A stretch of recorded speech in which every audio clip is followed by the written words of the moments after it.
Shalom saudara, selamat pagi saudara. Hari yang penuh dengan sukacita. Allah akan tetap melanjutkan apa yang dia sudah bawa, apa yang dia sudah tuntun saudara. Dari tahap demi tahap untuk mewujudkan firman-Nya. Hari ini saudara akan mendengarkan kembali lagi. Saya akan jelaskan kepada saudara bagaimana Allah bisa membawa saudara.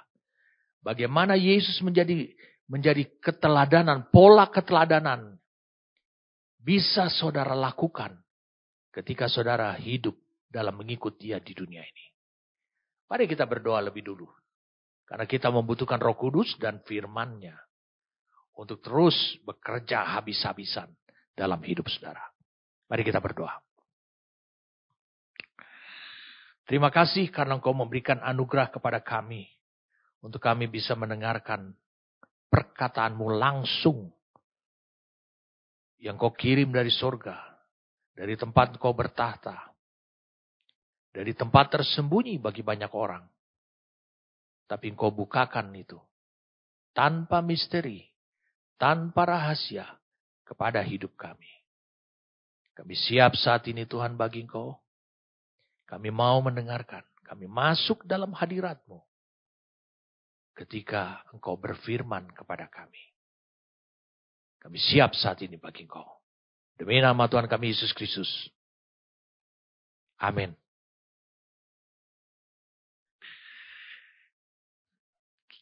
Saya mengajak kita untuk kita membuka Yohanes 5. Yohanes pasal yang kelima. Ayat 15. Sampai ayat yang ke-21. Ayat 15 sampai ayat yang ke-21. Orang itu keluar lalu menceritakan kepada orang-orang Yahudi bahwa Yesuslah yang telah menyembuhkan dia. Ini orang lumpuh. Saya ulangi, adalah orang lumpuh yang 38 tahun di kolam Bethesda. Ya. Dan karena itu orang-orang Yahudi berusaha menganiaya Yesus. Karena ia melakukan hal-hal itu pada hari Sabat. Tapi ia berkata kepada mereka. Dia bilang begini. Yesus katakan, Bapakku bekerja sampai sekarang. Termasuk hari Sabat hari itu. Maka aku pun bekerja juga. Sebab itu orang-orang Yahudi lebih berusaha lagi untuk membunuhnya. Bukan saja karena ia meniadakan atau menghapus hari Sabat. Tapi juga karena ia mengatakan bahwa Allah adalah Bapanya sendiri. Dan dengan demikian menyamakan dirinya dengan Allah. Maka Yesus menjawab mereka. Katanya, aku berkata kepadamu. Sesungguhnya anak tidak dapat mengerjakan sesuatu. Saya ulangi, sesungguhnya anak tidak dapat mengerjakan sesuatu dari dirinya sendiri. Atas prakarsa dirinya. Atas keinginan dirinya. Tidak bisa. Bukan tidak boleh. Tidak bisa. Arti kata tidak memiliki kemampuan. Itu bukan makanan. Sehingga tidak memberikan kekuatan. Jikalau tidak ia melihat Bapa mengerjakannya. Jadi Bapa harus tunjukin. Dan dia hanya ada di posisi melihat. Sebab apa yang dikerjakan Bapa, itu juga yang dikerjakan anak. Sebab apa yang dikerjakan Bapa, pekerjaan yang dikerjakan Bapa, itu juga pekerjaan yang dikerjakan anak. Sebab Bapa mengasihi anak. Itu dasarnya. Dan ia menunjukkan kepadanya segala sesuatu yang dikerjakannya sendiri. Bahkan ia akan menunjukkan kepadanya pekerjaan-pekerjaan yang lebih besar. Lagi daripada pekerjaan-pekerjaan itu. Sehingga kamu menjadi heran. Sebab sama seperti Bapa membangkitkan orang-orang mati dan menghidupkannya. Demikian juga anak. Menghidupkan barang siapa yang dikendakinya. Itu pekerjaan supranatural. Yang hanya bisa dikerjakan oleh Bapa. Dan anak bisa mengerjakannya. Berarti menunjukkan pekerjaannya sama. Ayat 22. Bapa tidak menghakimi siapapun, melainkan telah menyerahkan penghakiman itu seluruhnya kepada anak. Anaknya sendiri yang disebut adalah anak manusia. Nah, ini masalah, saudara. Saya ulangi, ini adalah masalah yang terjadi adalah karena Yesus menyembuhkan pada hari Sabat seorang yang sudah 38 tahun. Saya ulangi, 38 tahun. Dia terbaring di kolam Bethesda. Bayangkan, kalau hari kesembuhan itu terjadi pada hari Sabat. Lihat. Orang-orang tidak menghendaki kesembuhan itu terjadi pada hari Sabat. Betulkah Allah dibatasi? Dia tidak bekerja pada hari Sabat? Saya ulangi sekali lagi, saudara. Allah yang menciptakan Sabat untuk dirinya. Bukan Sabat yang menciptakan Allah buat Sabat itu sendiri. Sehingga Sabat lebih berkuasa daripada Allah. Allah menciptakan Sabat. Tetapi Sabat tidak boleh mengkondisikan dan mengatur Allah. Sehingga Sabat berkata, jangan kau lakukan kesembuhan. Meskipun kau Allah, kau tidak boleh melakukan kesembuhan. Itu pekerjaan dilakukan di hari lain sesudah Sabat. Tidak bisa. Yesus dengan berani mengatakan bahwa dia melihat Bapa mengerjakan kesembuhan kepada orang yang terbaring 38 tahun. Berharap malaikat menggoncangkan air daripada kolam Bethesda tersebut. Turun dari sorga. Menggoncangkan air itu. Dan dikatakan orang yang pertama. Bayangkan. Sabat membuat orang-orang menyamakan Allah. Memiliki kasih yang terbatas kepada sesama manusia. Sama seperti itu juga. Orang-orang tidak peduli. Tidak punya kasih kepada orang. Tidak punya belas kasihan kepada orang yang sudah 38 tahun terbaring lumpuh. Mereka menyamakan bahwa Allah juga demikian. Tapi tidak yang dilihat Yesus. Yesus melihat Allah sedang mengerjakan kesembuhan kepada orang tersebut. Jadi Bapa tetap bekerja. Meskipun itu hari Sabat. Dan inilah yang dilihat oleh Yesus. Dia masuk ke kolam Bethesda. Dia telah melihat Bapa mengerjakan itu. Di ayat 17-nya dikatakan, tetapi ia berkata kepada mereka, Bapakku bekerja sampai sekarang. Maksud sampai hari Sabat ini, maka aku pun bekerja juga. Sabat dibuat untuk kepentingan manusia dan bukan sebaliknya. Artinya manusia diciptakan bukan untuk diatur. Dikuasai oleh Sabat. Sehingga manusia adalah Tuhan. Mari kita lihat sekarang. Matius pasal yang kedua.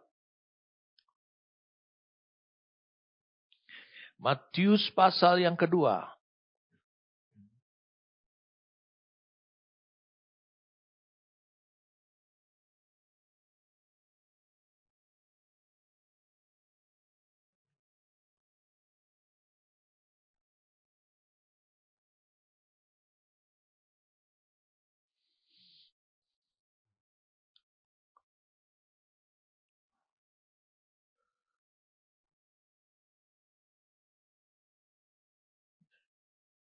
Markus 2 ayat 27. Sorry, bukan Matius. Markus 2. Markus 2 ayat 27.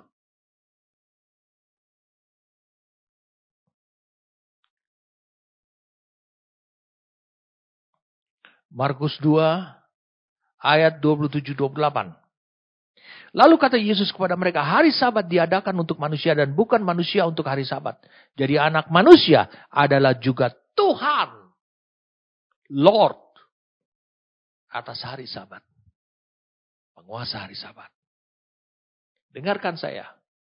Engkau boleh bekerja pada hari Sabat karena melakukan pekerjaan Tuhan.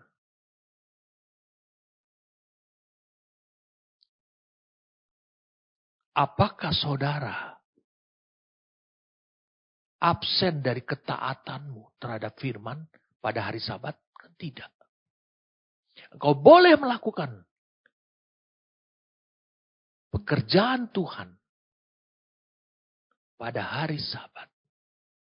Tapi engkau terlarang melakukan pekerjaan untuk dirimu, ataupun untuk komunitasmu, ataupun untuk orang lain pada hari Sabat. Itu maksudnya. Jadi anak manusia adalah juga Tuhan pada hari Sabat. Mari kita lihat. Jadi Bapa bekerja, makanya Yesus tetap bekerja. Terus kemudian dikatakan, apa yang Bapa kerjakan?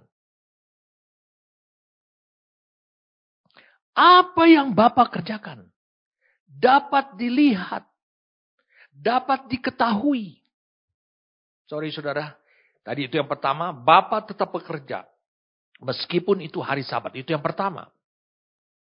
Yang kedua, apa yang Bapa kerjakan, itu bisa dilihat, bisa diketahui, dengan kata lain bisa dimengerti oleh anaknya, putranya.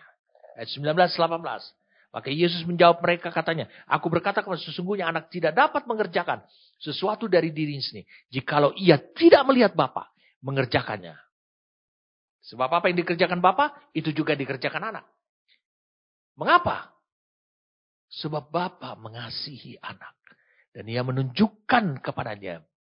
Karena hubungan itu, hubungan kasih itu, ia menunjukkan kepada segala sesuatu yang dikerjakan sendiri. Bahkan ia akan menunjukkan kepadanya pekerjaan-pekerjaan yang lebih besar lagi daripada pekerjaan-pekerjaan itu. Sehingga kamu menjadi heran. Jadi yang kedua ini, apa yang Bapak kerjakan? Itu bisa dilihat, bisa dipahami, bisa diketahui. Mengapa saudara bisa mengetahui pekerjaan Bapak itu? Hubungan. Itu yang ketiga. Hubungan. Jadi yang kedua, apa yang Bapak kerjakan? Itu bisa dilihat, diketahui, dimengerti. Oleh karena hubungan yang ketiganya. Sehingga anak yang mampu bisa melihat pekerjaan Bapak itu. Apa yang dikerjakan Bapak itu. Hanya boleh. Bahkan di sini digunakan. Hanya bisa mengerjakan pekerjaan yang dilihatnya. Pekerjaan yang tidak dilihatnya. Tidak bisa dia kerjakan. Bukan tidak boleh. Tidak bisa.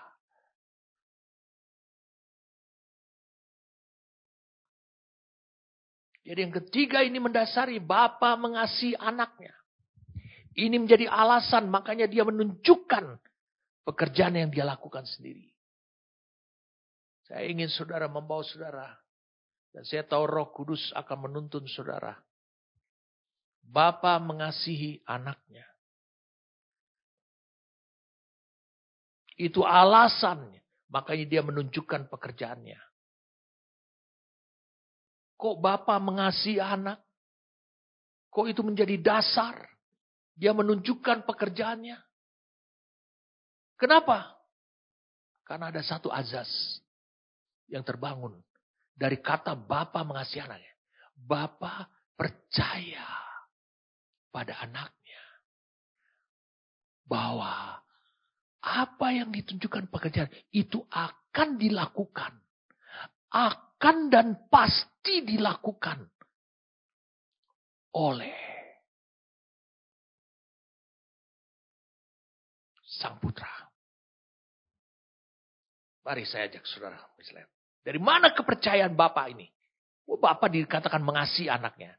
Mari kita lihat sekarang. Yohanes 14.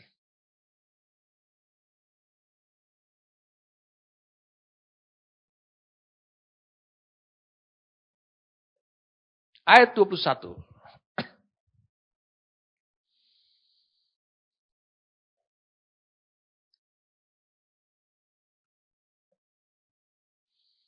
Barang siapa memegang perintahku, kata Yesus, dan melakukannya, dialah yang mengasihi aku. Dan barang siapa mengasihi aku, ia akan dikasihi oleh Bapakku, atau Bapakku akan mengasihi dia. Jadi barang siapa mengasihi Yesus, itu hanya ada satu cara engkau mengasihi Yesus. Yaitu engkau memegang perintahnya dan melakukannya. Engkau berpegang pada perintah-perintahnya, apa yang diperintahkannya, dan engkau melakukannya. Itulah engkau terbukti mengasihi Yesus. Dan kalau engkau mengasihi Yesus, engkau juga akan dikasihi oleh Bapa di sorga. Berarti Bapa di sorga mengasihi putra-putranya. Karena putra-putranya ini mengasihi Yesus. Saya ulangi sekali lagi. Bapa mengasihi putra-putranya. Karena dia menemukan bahwa putra-putranya ini mengasihi Yesus dengan cara memegang perintahnya dan melakukannya. Berarti kalimat dalam Yohanes 5. Yohanes pasal yang kelima. Yohanes pasal yang kelima ini. Ditunjukin sebenarnya. Dikatakan demikian. Sebab Bapa mengasihi anak. Yohanes 5 ayat 20. Mengapa Bapa mengasihi anak? Karena anak berpegang pada perintah Bapa. Dan melakukannya. Ini menjadi dasar. Bapa menunjukkan pekerjaannya itu. Sehingga anak hanya bisa dan legal. Hanya bisa dan legal mengerjakan pekerjaan yang dilihatnya dari Bapa.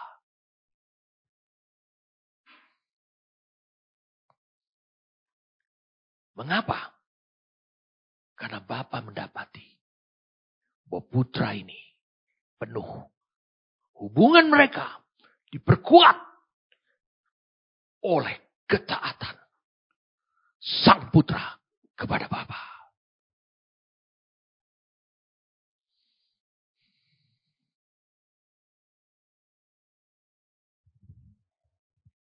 Saya ingin bawa saudara sampai kepada minggu yang akan datang. Satu contoh di Alkitab. Saya katakan satu contoh di Alkitab. Bagaimana supaya saudara bisa menemukan dari apa yang saya uraikan pada hari ini. Mari kita lihat sama-sama ayat 20 ini. Sebab Bapa mengasihi anak. Dan ia menunjukkan kepadanya segala sesuatu yang dikerjakannya sendiri.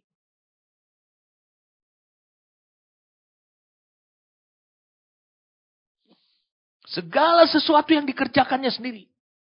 Hanya dia yang sanggup melakukannya.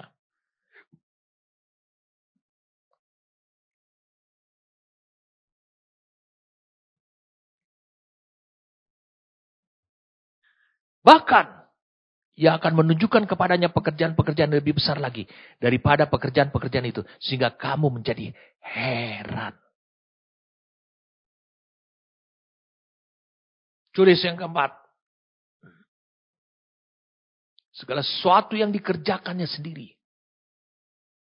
Pekerjaan Bapa adalah, dengarkan saya, pekerjaan Bapa adalah segala sesuatu yang hanya Dia yang mampu mengerjakannya.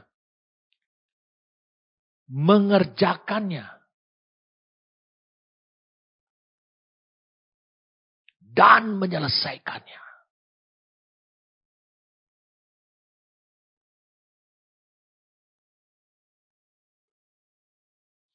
Dan menyelesaikannya sendiri.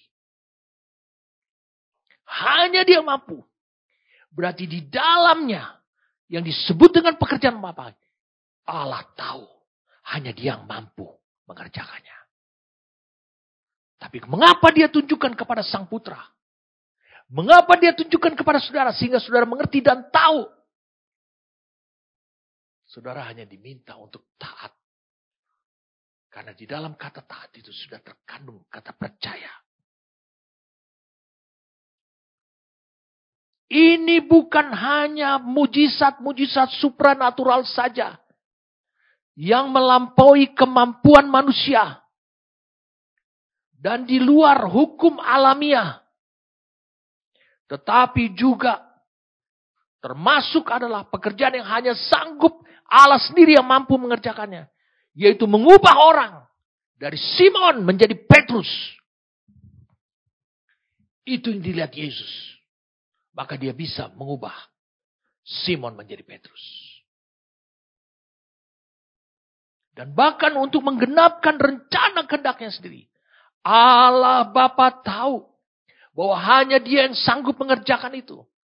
Tetapi Dia beri anugerah. Karena hubungan. Ketaatan yang kau pamer. Saya ulangi. Ketaatan yang kau pamer. Yang dilihat oleh Allah. Itu mengakibatkan Allah akan menunjukkan pekerjaannya kepada hidup saudara. Ketaatan Yakub kepada Ishak. Itu sebabnya Allah menunjukkan rencananya untuk mewujudkan sebuah bangsa bagi Abraham lewat Yakub yang disebut adalah Israel. Hanya Allah saja yang sanggup.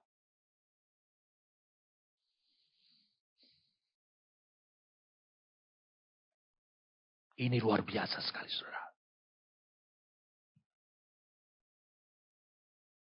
Mari kita lanjutkan lagi.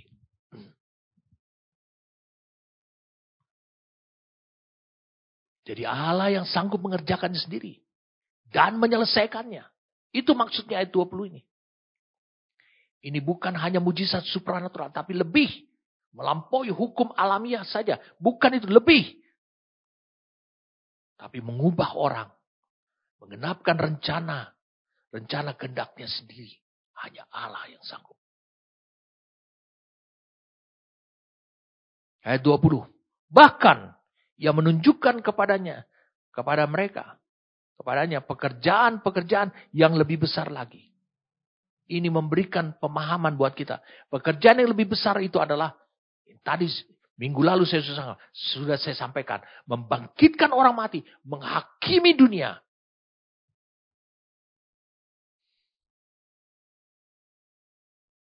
Saudara bisa baca dari ayat 21. Sebab sama seperti Bapa membangkitkan orang mati dan menghidupkannya. Demikian juga anak menghidupkan barang siapa yang dikehendakinya. Kemudian dikatakan Bapa tidak menghakim siapapun meskipun dia memiliki hak. Tapi dia belum melakukan itu. Kenapa? Dia tunggu anaknya. Dia tunggu saudara. Melainkan telah menyerahkan penghakiman itu seluruhnya kepada anak. Supaya apa? Supaya semua orang menghormati anak. Sama seperti mereka menghormati Bapa. Berarti kemuliaan dan penghormatan. Barang siapa tidak menghormati anak. ia juga tidak menghormati Bapa yang mengutusnya. Wah, luar biasa saudara. Itulah hidup saudara. Dia menunjukkan, itu poin yang keberapa? Poin kelima. Dia menunjukkan, bahkan dia menunjukkan kepada pekerjaan-pekerjaan lebih besar. Apa pekerjaan lebih besar itu? Dia tunjukkan. Saudara bisa melihat itu. Saudara memiliki kualitas hidup seperti seorang hakim. Saudara memiliki kemampuan karena Roh Kudus untuk mengubah orang.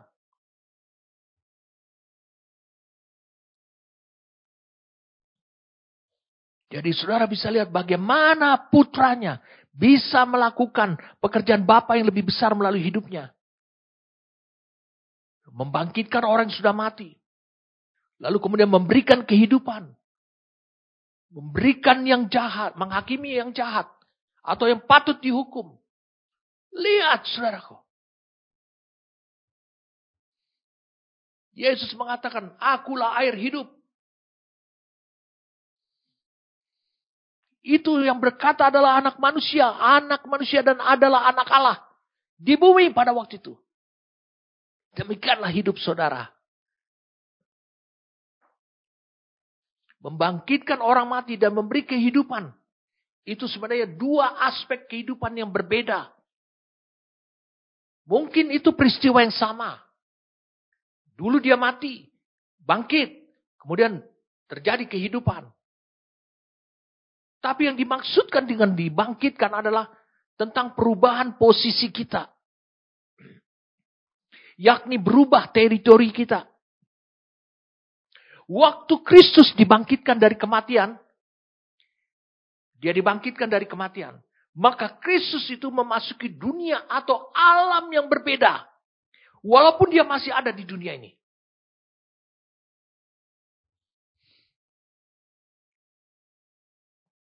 Dia tidak lagi berurusan dengan domain atau daerah kekuasaan sebelum dia mati. Tidak berurusan. Dia tidak lagi berurusan dengan dia letih, dia ngantuk.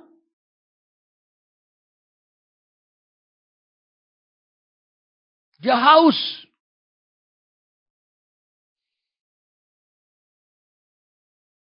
Dia tidak pernah lagi mengalami kelaparan. Dia makan, tapi bukan karena dia lapar. Dia ingin bersekutu dengan murid-muridnya. Itu yang disebut dibangkitkan. Dia tidak berurusan dengan domain atau daerah kekuasaan sebelum dia kematian. Atau sebelum kebangkitannya dia. Tapi dia berurusan dengan dunia kebangkitan. Yaitu dunia Bapa di surga. Meskipun dia masih ada di bumi ini. Wah. Saudara, saya rasakan saudara. Mulai menggelitik perasaan saudara, penasaran, saudara ingin tahu. Tapi saya tidak akan jelaskan itu sekarang. Ini sambil lewat. Hanya untuk memberikan pemahaman bagi saudara. Dibangkitkan dan diberi kehidupan. Itu dua hal yang berbeda. Mungkin peristiwanya sama. Kalau memberi kehidupan adalah tentang perubahan kondisi kita. Kita telah mati dan telah menerima kehidupan baru. Saudara bisa lihat di Roma 6 ayat 4-13. Roma 6 ayat 4-13. Kita telah mati. Dan kita diberikan kehidupan baru.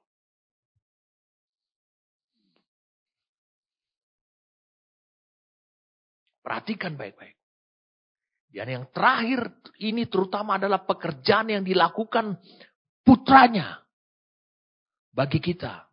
Ketika kita beriman. Di Galatia 2. Ayat 19-20. Memang aku telah. Namun aku hidup. Aku telah mati disalibkan. Tapi namun ayat 19. Saudara lihat pada tayangan. Dan ayat itu. Namun aku hidup. Tapi bukan lagi aku sendiri yang hidup. Itu yang disebut diberi kehidupan. Keselamatan dan hidup yang kekal datang. Itu dikatakan dalam Yohanes 5 ayat 24 itu melalui pendengaran. Keselamatan dan hidup yang kekal itu, ini yang memberikan kehidupan. Datang melalui mendengar perkataannya. Wah, saudara, makin bergairahlah hidup saudara. Apa yang dicontohkan Yesus, itu tentang hidup saudara.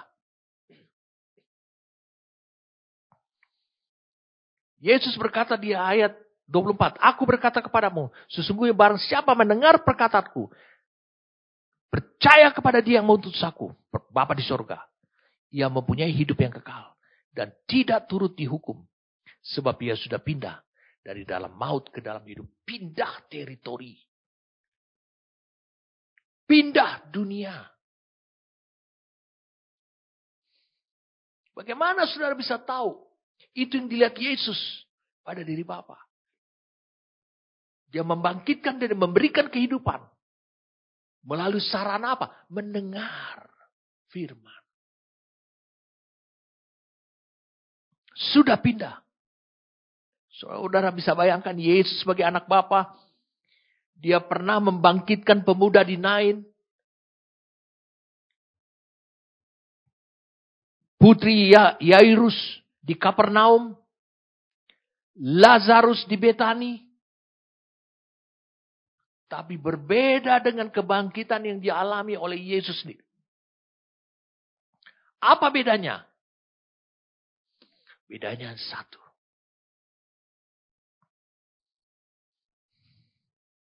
Yesus masuk ke alamnya Bapa ketika dia dibangkitkan.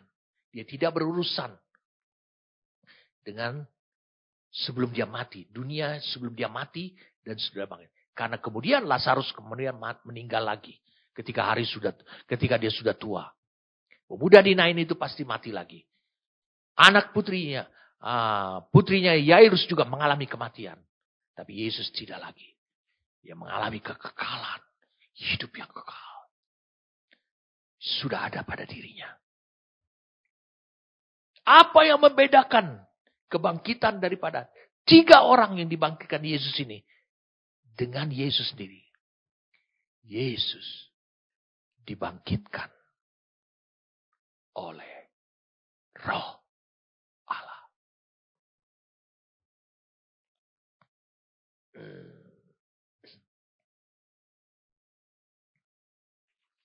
Wow, ini luar biasa. Makanya sejak itu, kisah para rasul mengungkapkan, membawa tantangan dinamika rohani yang luar biasa sekali. Untuk membuktikan dan mewujudkan semua yang terjadi pada diri Yesus. Terjadi pada masa kehidupan para rasul ini. Sukses ke depan kerajaan Allah dan pekerjaan Allah ada di tangan mereka yang menemukan jawaban. Mereka yang menemukan jawaban atas pertanyaan ini. Saya ulangi sekali lagi. Sukses ke depan kerajaan Allah dan pekerjaan Allah ada di tangan mereka yang menemukan jawaban atas pertanyaan ini. Apa yang harus kita lakukan agar kita dapat mengerjakan pekerjaan Tuhan? Kalau engkau bisa menemukan apa yang harus kau lakukan, karena engkau telah menemukan, tahu pekerjaannya Tuhan.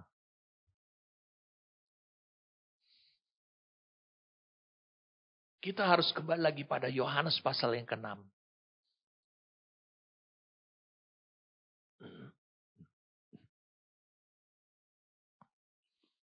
Ayat 1 dan 2.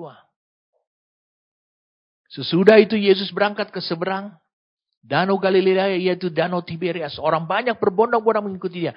Karena melihat mujizat-mujizat penyembuhan yang diadakannya terhadap orang-orang sakit. Dan tidak berapa lama, terjadilah mujizat.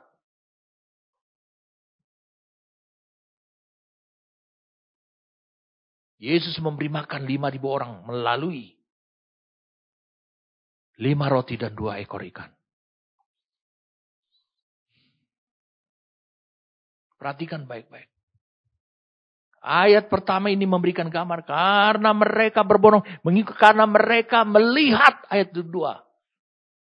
Mujizat-mujizat yang dilakukan oleh Yesus. Orang banyak bisa mengikuti Yesus karena mereka melihat. Tapi bukan karena mereka mendengar lalu memahami pengajaran atau pendoktrin kesembuhan, kuasa Allah. Bagaimana mereka bisa mengetahui, mengerti bahwa semuanya itu adalah pekerjaan Allah. Mereka hanya melihat mujizat-mujizat itu. Lalu mereka berbondong-bondong, mereka mengikuti Yesus. Mereka melihat sendiri mujizat. Apa yang Yesus lakukan kepada orang yang sakit. Tapi lihat, Yesus tidak pernah mengusir mereka. Karena dia tahu, untuk itulah dia datang ke dunia ini. Untuk menghabiskan semua pekerjaan-pekerjaan iblis. Menghancurkan semua. Melenyapkan sisa-sisa pekerjaan iblis. Berarti, tahun lalu saya sampaikan kepada saudara. Soal ikat janji. Bagaimana Yesus memulihkan kembali lagi. Sehingga Samaria kembali bisa duduk bersama. Menjadi satu jemaat. Menjadi satu tatanan yang baru. Mereka bisa hidup. Tanpa terjadinya tembok pemisah di antara mereka. Jadi saudara bisa lihat sini. Mereka lihat. Mereka melihat mujizat itu. Mereka mengikut Yesus. Mereka nggak mau tahu siapa Yesus itu. Mengapa? Apa yang diajarkannya? Mereka nggak mau tahu untuk mencari tahu. Bagaimana dia bisa mengerjakan pekerjaan itu? Pekerjaan Bapa. Yang hanya Allah saja yang sanggup melakukannya. Yesus tetap tidak menegur mereka. Lihat meskipun mereka berbondong-bondong. Saudara bisa lihat. Apa hasilnya dari pertemuan yang besar seperti itu? Tidak ada. Apakah ada di antara mereka? Maksud saya kecuali para murid. Yang mengambil kekuatan dan kuasa dari perjalanan hidup mereka selama mereka mengikuti Yesus. Karena sebab banyak orang berbondong-bondong mengikuti Yesus ini. Apakah mereka bisa berhasil mendapatkan kuncinya untuk mendapatkan kuasa dan kekuatan?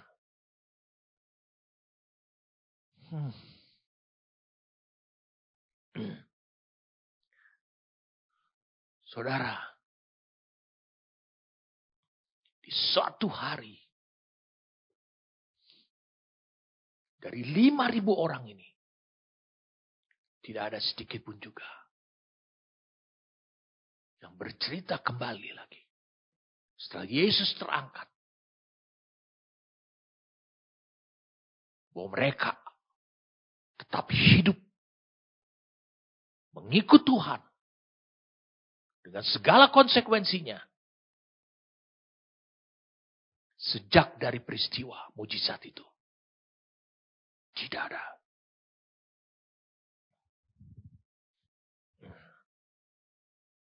Mungkin kau rajin ke gereja.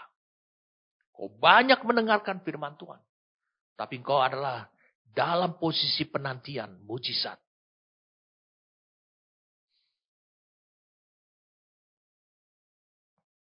Saudara, berapa banyak orang mendambakan mujizat. Meskipun mujizat itu masih tetap berlangsung. Kau mendambakan mujizat. Terjadi kesembuhan supranatural. Bagaimana Allah melakukan semuanya itu? Tetapi engkau tidak pernah masuk. Dan sampai kepada sekarang aku tahu apa yang harus kuperbuat. Sekarang aku tahu pekerjaan Tuhan. Dan apa yang harus kuperbuat untuk mengerjakan pekerjaan-pekerjaan Tuhan. Memang Yesus tidak menegur mereka, mengusir mereka. Karena mereka melihat langsung mujizat itu. Tidak disuruh dia pulang. Mereka disuruh pulang. Meskipun mereka datang bertemu dengan Yesus tanpa izin. Mungkin mereka tertarik. Ini rabi yang satu ini, rabi yang satu ini. Guru yang satu ini. Berbeda dengan rabi-rabi yang lain. Yang ada di Yerusalem, yang ada di tanah Galilea. Mungkin ini berbeda. Karena ini disertai dengan mujizat-mujizat. Tuli mendengar. Buta melihat. Lumpuh berjalan.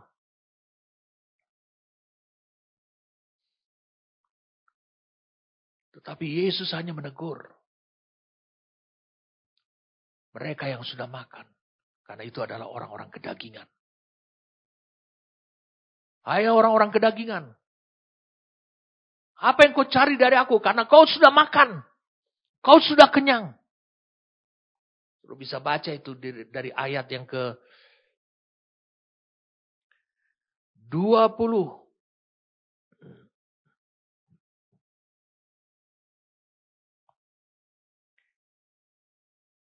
26. Kita lihat di sini. Sesungguhnya kamu mencari aku bukan karena kamu telah melihat tanda-tanda mengarah kepada Mesias. Melainkan karena kamu telah makan roti dan kamu kenyang. Orang-orang kedagingan. Kau itu adalah orang-orang yang sudah di mulutnya iblis. Ditelan oleh iblis. Karena penuh dengan kedagingan. Yesus tidak pernah mengusir mereka yang mengalami kesembuhan. Dan mengikut dia. Orang-orang yang melihat mujizat. Karena untuk itulah dia datang. Untuk tujuan itu dia datang. Yesus menantang mereka. Bawa mereka yang sakit kepadaku. Sebab untuk tujuan itu aku datang. Tapi di antara mereka tidak ada yang bertanya. Apa yang kau kerjakan ini? Hanya Allah Bapa yang sanggup mengerjakannya. Berarti kau tahu mengapa kau kerjakan ini. Yesus akan mengulang lagi. Aku mengerjakan ini karena aku melihat Bapa mengerjakannya. Tidak ada yang lain.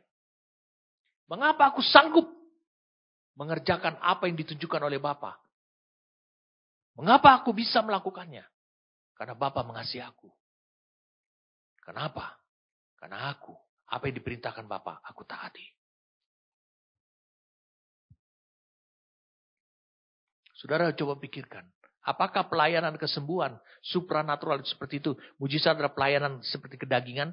Seperti pelayanan 5 roti dan 2 ikan itu? Kan tidak. Tentu Yesus tetap mengizinkan. Kita harus tahu.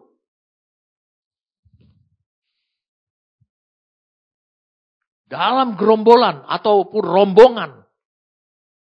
Orang yang berbondong-bondong ini. Itu terpecah pada beberapa kelompok. Ada orang kedagingan. Dan ada orang.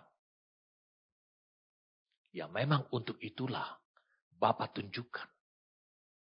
Bapa kerjakan kesembuhan pada orang tersebut.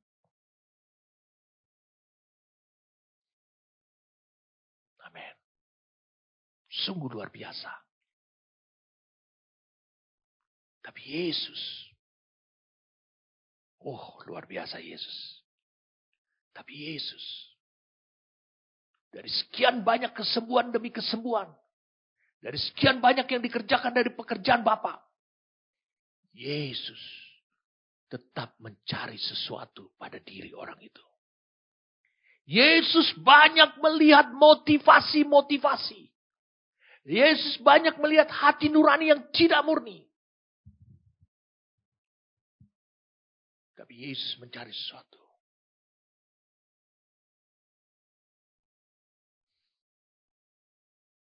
Apa yang Yesus cari? Bukankah yang dia kerjakan adalah pekerjaan Bapa? Yesus berkeinginan ketika dia mengerjakan pekerjaan Bapa. Pada diri orang-orang yang sakit. Pada diri orang-orang yang malang seperti itu. Yesus ingin menemukan iman.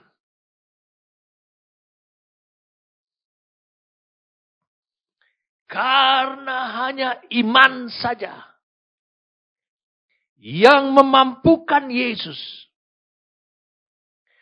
sebagai kapten. Ibrani 12 ayat 2. Membawanya kepada kesempurnaan. Suatu perjalanan rohani.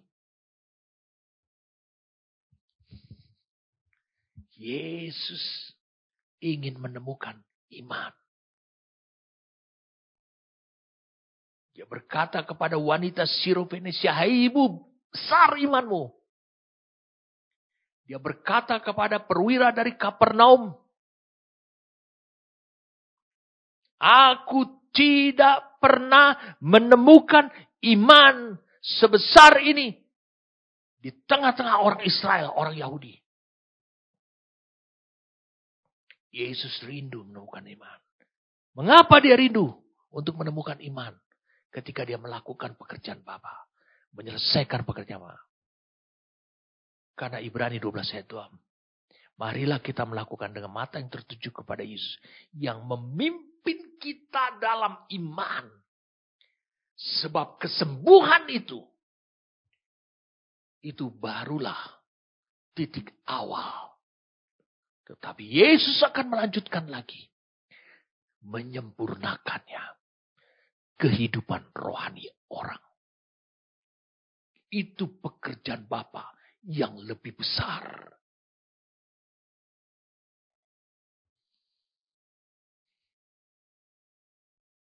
Iman yang menjadikan engkau orang percaya.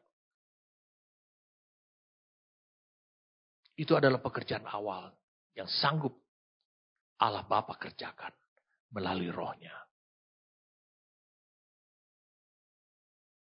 Tapi iman yang membawa saudara pada kesempurnaan.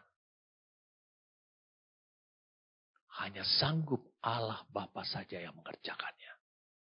Dan Yesus membutuhkan amunisi iman itu ada pada orang itu. Dari sekian banyak orang-orang yang disembuhkan oleh Yesus, terlalu sedikit sekali dia menemukan iman ada pada mereka. Itu sebabnya Yesus tidak berlanjut lagi dengan orang tersebut. Yesus hanya melakukan pekerjaannya saja. Yaitu pekerjaan Bapa yang dia lihat. Bapa sedang atau sudah mengerjakannya. Saya mau beritahu. Roh Kudus itu adalah pengajar. Dia akan menolong saudara. Untuk membawa saudara ke suatu dimensi rohani yang baru. Bukankah dari janji, 3 janji nubuatan. Kau akan dibawa kepada satu dimensi rohani yang baru. Untuk bisa memanifestasikan kuasa, iman. Di mana hal-hal supranatural. Saudara bisa kerjakan. Saudara bisa kerjakan. Saya ulang, saudara bisa kerjakan. Bukan saudara boleh kerjakan. Karena itu yang kau lihat. Bapa sedang mengerjakannya.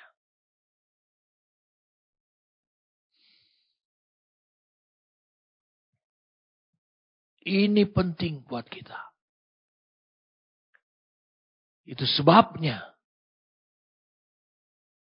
Saya ulangi, ini penting buat kita. Itu sebabnya. Tahu pekerjaan Bapa. Itu dengan cara melihat. Bapa mengerjakannya. Untuk bisa. Saudara sampai bisa melihat Bapa mengerjakannya. Saudara harus terbangun satu hubungan. Hubungan antara engkau dan Bapa. Sebab hanya dengan anak dan Bapa, Bapa dan anak, yang diakui oleh Bapa, Bapa akan menunjukkan semua yang dia kerjakan.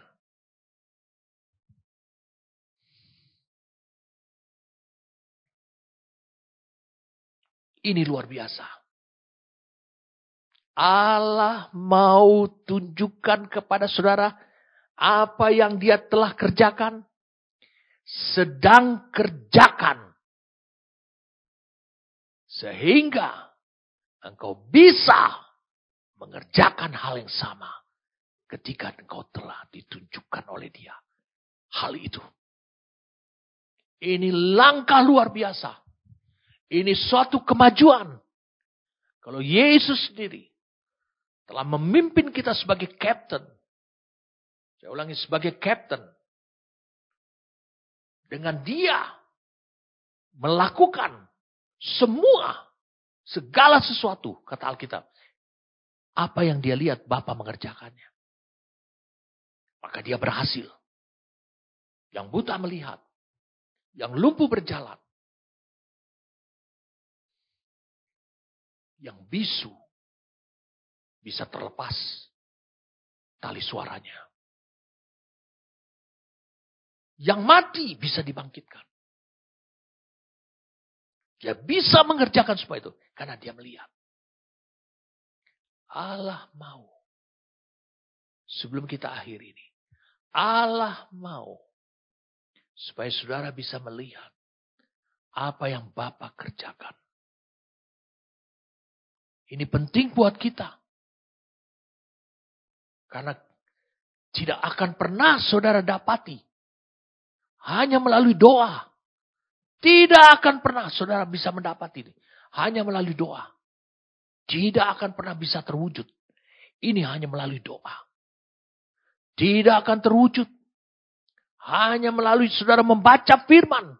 Dan rajin membaca Alkitab. Tidak akan terwujud. Banyak orang merindukan. Untuk bisa mengerjakan pekerjaan Bapa. Tapi persoalannya. Dia tidak mampu melihat. Mengetahui. Pekerjaan Bapa itu. Karena Bapa tidak menunjukkannya.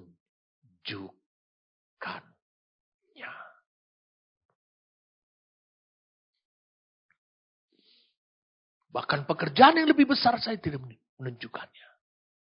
Itu sebabnya banyak orang. Ketika dia lihat gembalanya. Ketika dia melihat seorang hamba Tuhan. Dia berdoa demikian. Lalu kemudian dia menumpangkan tangan. Yang buta melihat. Yang lumpuh berjalan. Bahkan yang sakit kanker sembuh. Dia melakukan hal yang sama. Bahkan doanya juga yang sama. Tapi tidak terjadi kesembuhan apa-apa. Orang mulai kabur dari dirinya. Menganggap dia adalah nabi palsu. Sehingga banyak orang jatuh ke dalam rasa frustasi seperti itu. Oleh karena dia belum bisa melihat. Saya katakan. Karena Bapa memang tidak menunjukkan kepadanya pekerjaan. Yang dia mampu lakukan sendiri. Maupun pekerjaan yang lebih besar.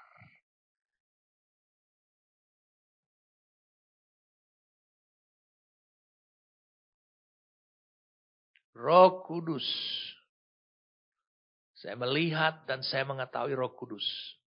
Menuntun saudara. Supaya saudara sekarang bisa melihat. Memiliki kemampuan. Untuk bisa melihat. Apa yang Bapa kerjakan.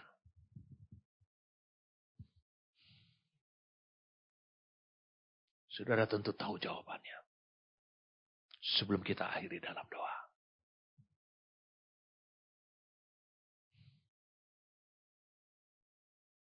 ayat 20. Yohanes pasal yang ke-5.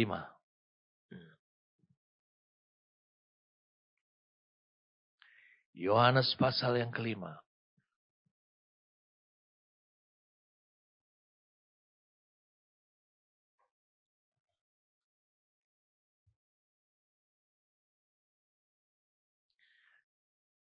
Sebab Bapa mengasihi anaknya. Wow. Inilah menjadi kunci. Inilah menjadi password. Sehingga Bapa menunjukkan pekerjaan yang sedang dia kerjakan kepada saudara. Bapa mengasihi anaknya. Saya sudah bagikan dari Yohanes 14 ayat 21. Bapa akan mengasihi engkau yang mendengar dan melakukan perintahnya Yesus.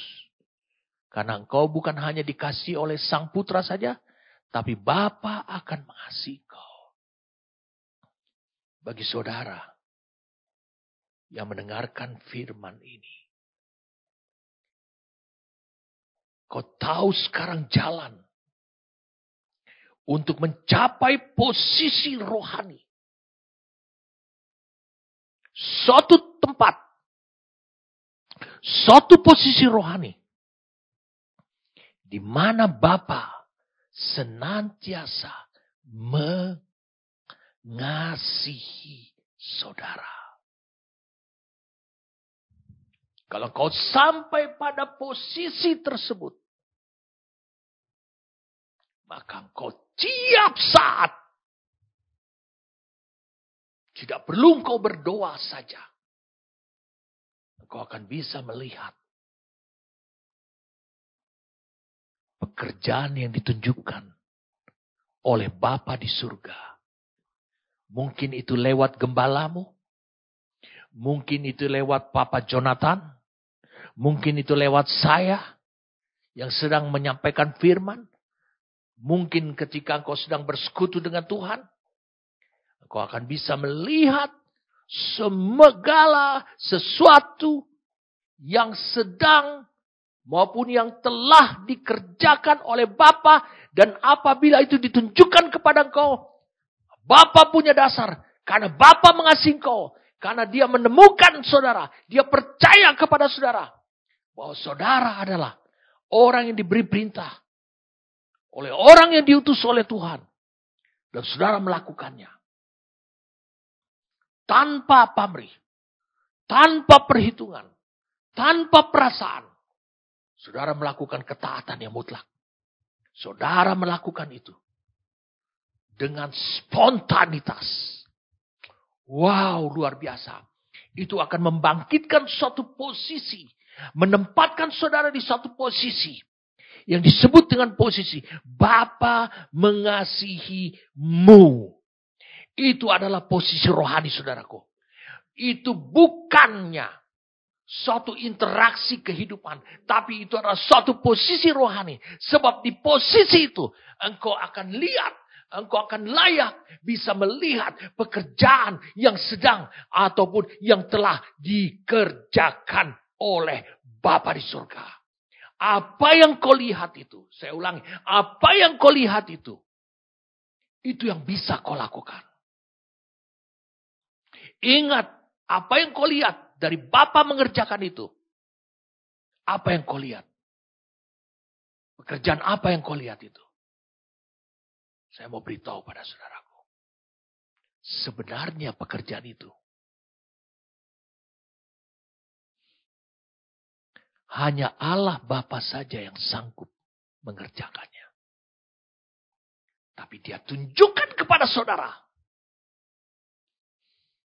Tentu dia berikan kepada saudara satu dimensi, suatu ukuran kuasa sama seperti yang dia miliki untuk mengerjakan pekerjaan tersebut. yang dia tunjukkan kepada saudara. Satu ukuran. Satu kualitas yang sama. Bobot yang sama. Kuasa, kemampuan yang hanya dimiliki oleh Allah. Tentu dia anugerahkan kepada diri saudara.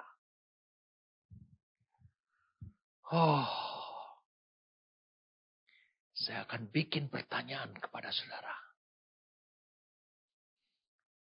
Kapan saudara menerima kuasa tersebut? Sehingga saudara mampu sama seperti, saya katakan bukan seperti, tapi sama seperti Allah. Bisa menyelesaikan pekerjaan yang sebenarnya hanya Allah saja yang sanggup mengerjakannya dan sanggup melakukannya dan menyelesaikannya.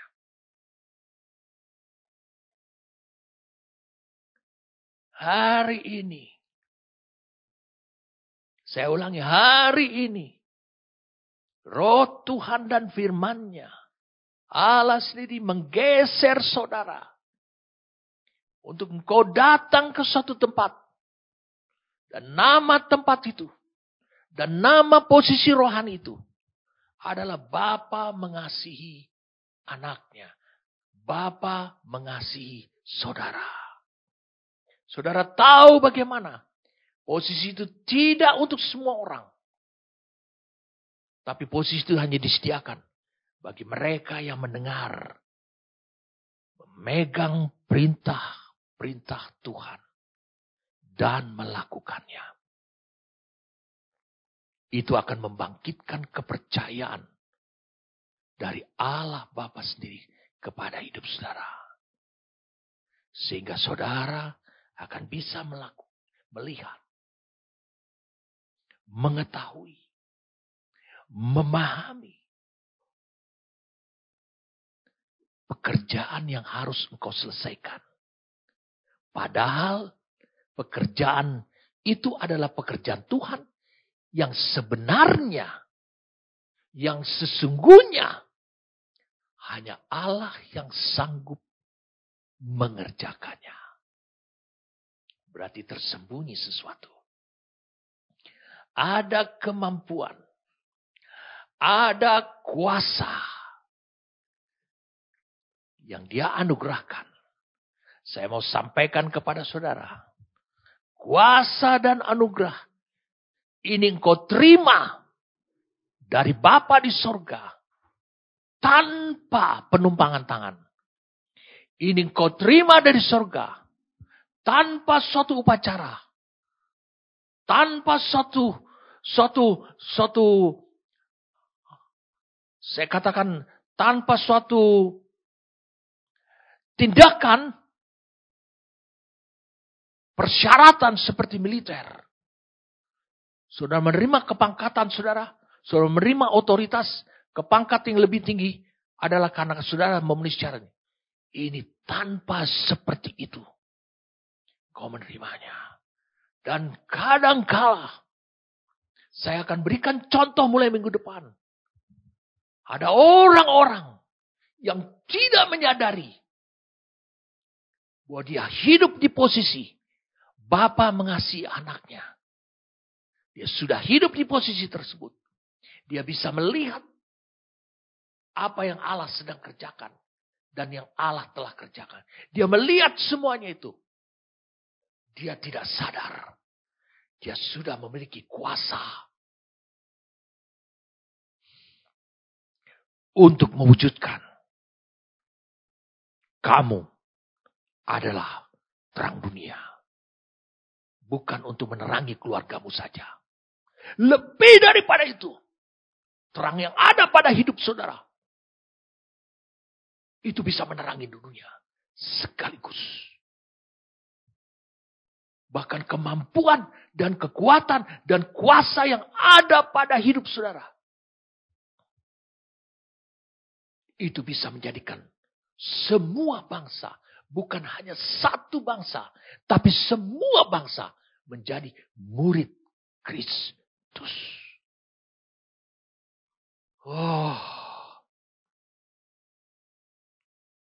Ini akan berlanjut. Penjelasan tentang 3 janji nubuatan ini.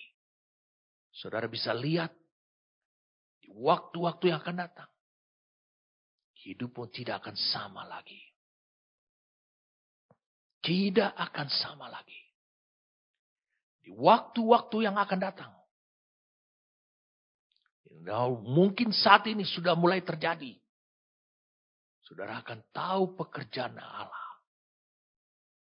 Dan kau akan bisa mengerjakan pekerjaan Allah.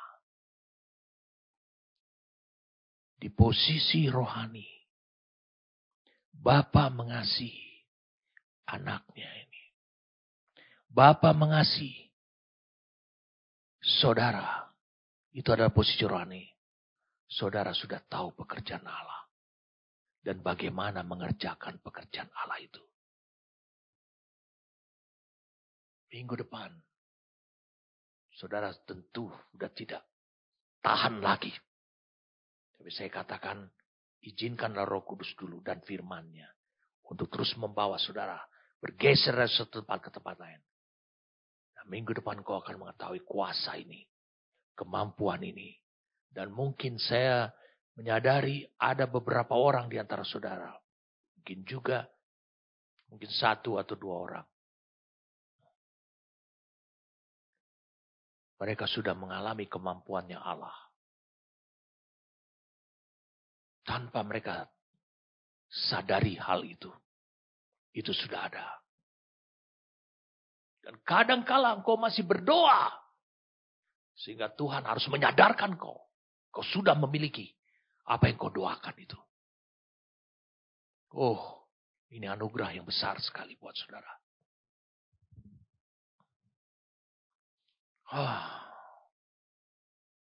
Janji yang ketiga. Janji nubuatan yang ketiga. Allah akan berikan kepada kita pengalaman atau mengalami hidup dengan dimensi yang baru. Dimensi kuasa Allah yang bagi saudara ini baru. Yang membawa perubahan hidup. Perubahan kehidupan di dunia ini. Dan yang akan memanifestasikan kuasa dan iman Allah yang maha tinggi. Wah, luar biasa ini saudara. Saya yakin saudara makin tidak sabar. Saya ingin mengutip kembali lagi. Apa yang dikatakan dalam Ibrani 4.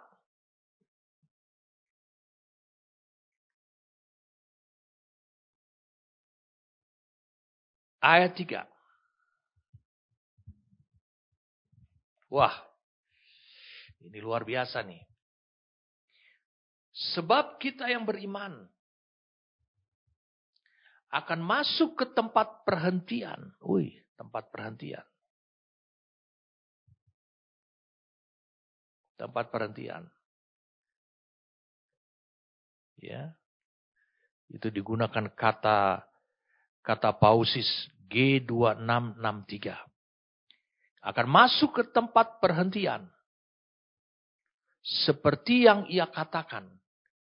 Sehingga aku bersumpah dalam murkaku. Mereka takkan masuk ke tempat perhentianku. Sekalipun pekerjaannya sudah selesai sejak dunia dijadikan. Jadi Allah menyebutkan. Ada namanya tempat perhentian dia. Suatu posisi rohani. Di mana engkau tidak bergumul. Engkau sedang mengerjakan pekerjaan. Tapi engkau tetap rest. Istirahat seperti Allah. Tenang. Apakah bisa ini? Apakah bisa? Apakah bisa seluruh bangsa? Satu bangsa saja menjadi murid Tuhan. Enggak gampang. Kami membutuhkan sebuah bangsa yang kecil. Kami membutuhkan minimal 70% orang bertobat di sana. Itu cara berpikirmu. Saya mau katakan sekali lagi. Allah yang sanggup melakukannya. Karena itu pekerjaannya dia. Tapi dia mau. Saudara menempatkan suatu posisi. Nama posisi itu adalah Bapa mengasihi engkau. Dan sudah di posisi itu, kau mulai menikmati kuasa itu. Dan kuasa itu menunjukkan bahwa engkau telah masuk ke dalam perhentian Tuhan. Engkau masuk kepada perhentian Tuhan.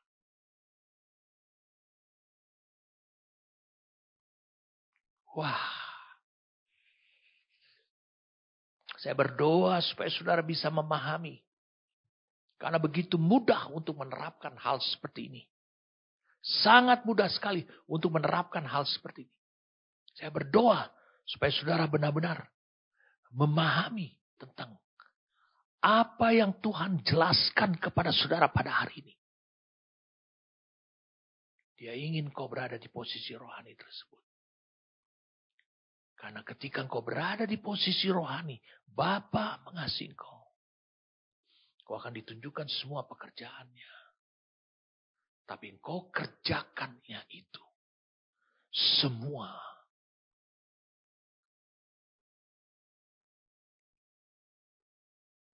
Dalam kondisi hidupmu. Engkau masuk ke dalam perhentian Tuhan. Saya berdoa supaya saudara bisa menikmati perhentian Tuhan ini. Karena perhentian Tuhan ini itu akan membuat saudara terlindungi dan membuat hidup saudara benar-benar mengalami rest, sejahtera, dan istirahat. Kau tidak akan pernah bergumul. Tapi engkau sudah menyelesaikan pekerjaannya. Bapa, ketika engkau hidup di bumi ini, di dunia ini. Selamat menikmati perhentian Bapa. Selamat menikmati perhentiannya Allah. Karena itu hanya tersedia. Kondisi seperti itu hanya tersedia di dalam posisi rohani. Bapa mengasihi putranya. Di mana dia tunjukkan pekerjaan. Saudara harus mengerjakan itu. Apa yang dia tunjukkan. Tetapi kemudian saudara santai saja mengerjakannya. Tanpa beban. Tanpa pergumulan. Saudara mengerjakan. Kenapa? Karena kau masuk pada hari perhentiannya Tuhan. Amin.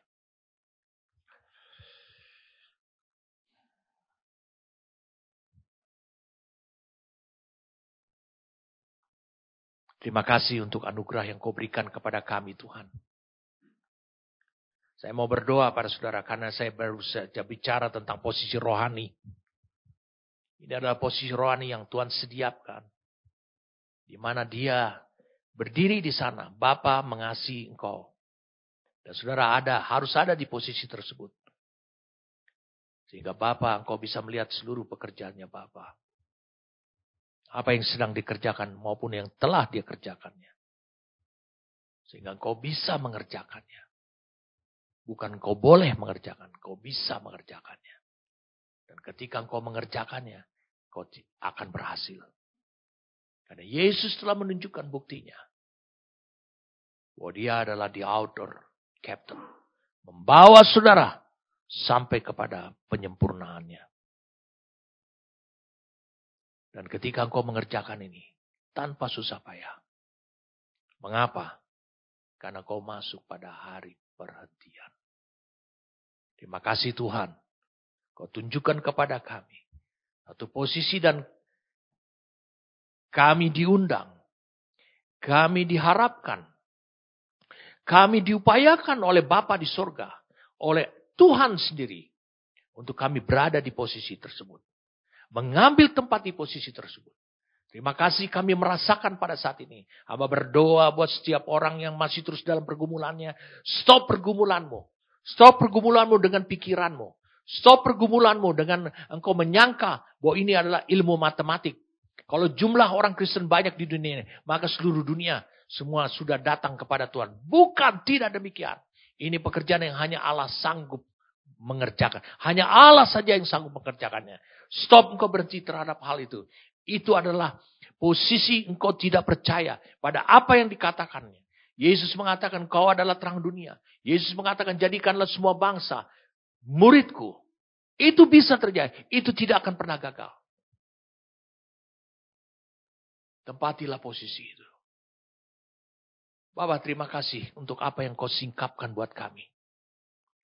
Terima kasih karena engkau menyatakannya. Dan bahkan kau membukakan pekerjaanmu Tuhan. Sehingga kami tahu pekerjaanmu itu. Dan kau menempatkan kami di posisi untuk kami melaksanakannya. Mentaatinya. Terima kasih untuk kebenaran ini. Kami bersyukur kami menerima anugerah pada hari ini Tuhan. Terima kasih karena Yesus menunjukkan keteladanannya sebagai kaitan sampai pada penyempurnaannya.